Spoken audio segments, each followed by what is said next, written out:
La serie de crisis que se han presentado en los últimos 4 meses han evidenciado la verdadera cara autoritaria de la autodenominada Cuarta Transformación, un régimen que, sumido en una soberbia infinita, es incapaz de corregir un milímetro su andar y sus reacciones predeterminadas. La primera crisis se desató cuando se conocieron los lujosos viajes de vacaciones que muchos morenistas del primer círculo del poder realizaron durante el verano pasado. Los lujosos viajes de Andy López Beltrán junto a Daniel Asaf, de Ricardo Monreal, de Mario Delgado, de Miguel Ángel Yunes y hasta de un hasta ahora desconocido diputado de Morena, Enrique Vázquez, se convirtieron en escándalos que alcanzaron tales proporciones que la propia presidenta Sheinbaum, consciente del riesgo que ello suponía para la narrativa engañabobos de la austeridad que el morenismo ha convertido en su mantra fundamental,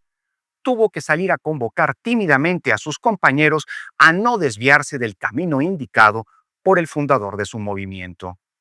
Sin embargo, las ambiguas y reiteradas evocaciones presidenciales a la austeridad no implicaron ni de lejos reprimendas concretas, por un lado, ni las llamadas de atención implicaron por parte de alguno de los involucrados actos de contrición alguno por el otro. El ninguneo de la autoridad presidencial y la soberbia prevalecieron, y las imágenes de la incongruencia del morenismo quedan para la historia. La segunda crisis, vinculada a la anterior, pero con un significado propio, la provocó las revelaciones sobre el suntuoso estilo de vida que de la noche a la mañana lleva Fernández Noroña, tal vez el más jactancioso y extravagante jerarca del morenismo. Sus constantes viajes en clase ejecutiva, el uso de salones premier y sobre todo la noticia de que, de vivir en una modesta vecindad y hacerlo sin dinero, pasó a adquirir una propiedad de 12 millones de pesos en el pueblo mágico de Tepoztlán,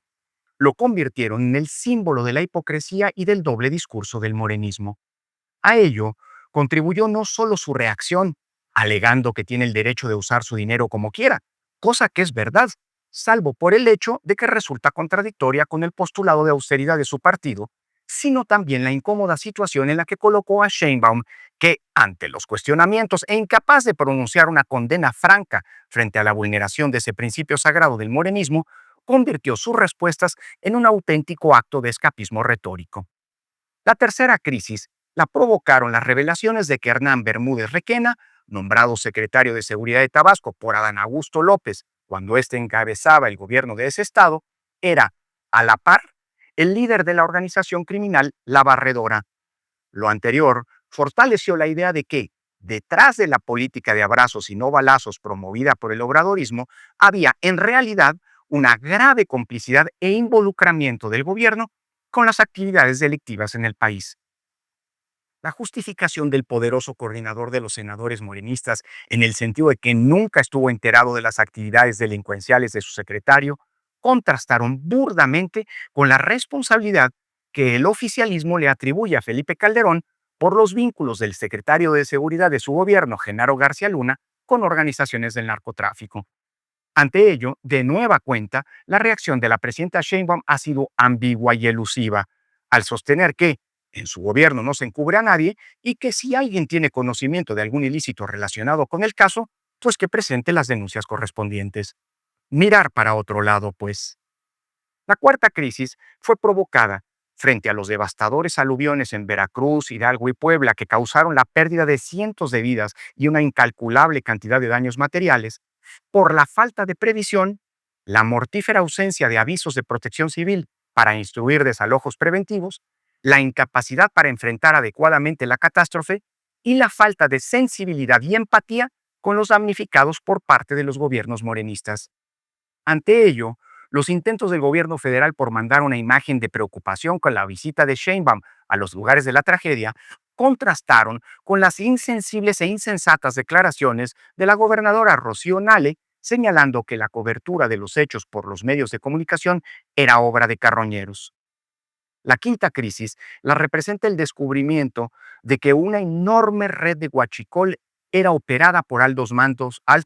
de la Secretaría de Marina, cuyos líderes eran además sobrinos políticos de Rafael Ojeda, secretario del ramo durante el gobierno de López Obrador, y a quienes aquel había promovido durante su gestión.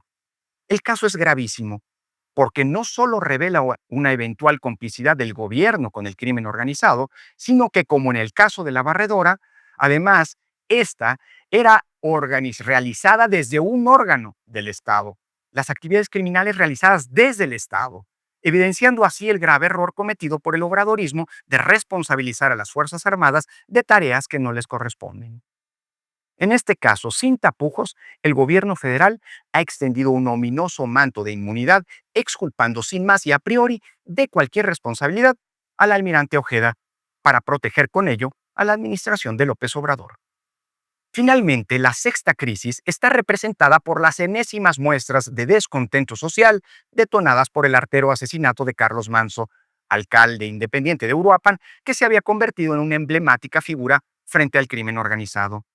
Ante ello, por un lado, alguna pluma cercana al régimen intentó el desprestigio de Manso, argumentando que era un derechista, violento e irrespetuoso de los derechos, tipo Bukele. Pero lo más grave, por otro lado, ha sido la reacción del gobierno ante la serie de manifestaciones públicas que se convocaron para protestar contra la desbordada inseguridad que se vive en el país,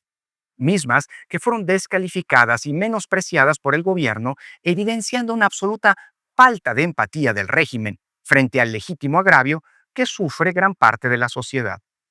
Destaca en ese sentido el caso de la multitudinaria marcha convocada por la Generación Z el 15 de noviembre pasado, que, además de haber sido sistemáticamente denostada por la propia presidenta, fue además saboteada, como lo evidenció el puntual análisis realizado por el especialista Alberto Capella sobre el aparato de seguridad desplegado ese día y, por si fuera poco, reprimida de un modo hasta ahora no visto por las fuerzas policíacas. Lo ocurrido en estos meses constituye un punto de inflexión en la gestión gubernamental del morenismo, pues ha evidenciado la cara más autoritaria y hasta represiva del régimen, que, me temo, es en realidad su verdadera esencia. El desprecio por la crítica, la descalificación sistemática de los opositores y de quien alce la voz en contra del gobierno, el amedrentamiento a la ciudadanía que se atreva a protestar, el uso político de la policía y de la Procuración de Justicia para infundir miedo y para perseguir adversarios políticos presuntos o reales, reflejan la faceta que, ya sin tapujo alguno, ha venido desplegando en estos meses el régimen morenista. Ah, pero eso sí,